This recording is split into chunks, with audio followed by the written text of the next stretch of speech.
Okay, so you know how we like to do these deep dives? Yeah. Well, this one, Let's do it. you sent me some notes, and this one's about Horse Soldier Bourbon.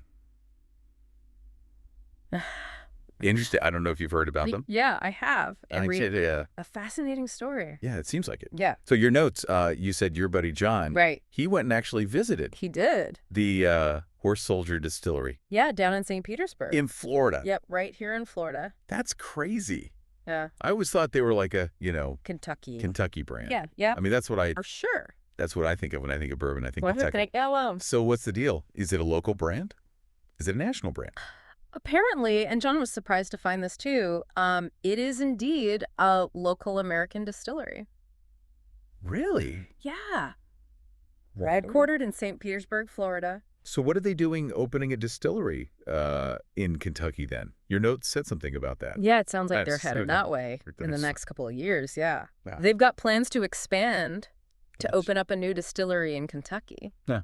Which, kind of makes sense. Right? Yeah. If you want to play with the big boys in the bourbon world, you got to go to Kentucky. Yeah, that's true. Yes. And it's So, I think it's interesting, yeah, that whole 9/11 connection Right. they've got going on. absolutely. That's a huge part of their brand identity. Yeah. So for anyone listening who might not know, explain that a little bit. Yeah, so horse soldier, Yeah. it's a term that was used to describe the special forces units that were like some of the first U.S. troops Okay. on the ground in Afghanistan after 9/11. Right after the attacks. And the founders of this distillery, Right. they were actually part of that conflict. And so they incorporate a small amount of steel Really? that was recovered from the Twin Towers Wow. in their production process. It's amazing. Yeah, it's a pretty powerful symbol. Whoa. Kind of weaves that history into their bourbon. Yeah, it's like It's not just a drink; it's a story. yeah, you're drinking in history. Exactly. But $65 a bottle? I mean, is that Yeah. just because of the whole 9/11 thing?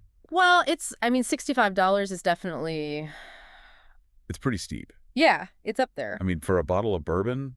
for sure. I know. But it's not completely unheard of either, right? Yeah. Especially for these small batch, high quality bourbons. Right. And I think when you factor in the whole story, Yeah. the craftsmanship, It is a piece of history. it's a piece of living history. Yeah. And I mean, is it a marketing ploy? Yeah, that's what I was going to ask you. Maybe. Is it a marketing thing or?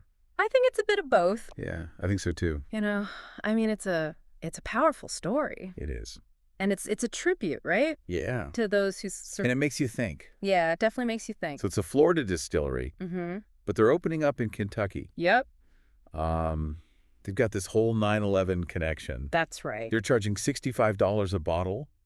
Yeah, I mean, it's a lot to unpack. it's a lot to unpack. Yeah. So for all of you out there listening, it all comes down to this, I guess. What do you think? Yeah, what do you think? Does knowing the story change the way you The way you perceive the brand? yeah. The way you perceive the price? Yeah. Is it worth it? Yeah. Is it just a clever marketing tactic or is it a heartfelt tribute?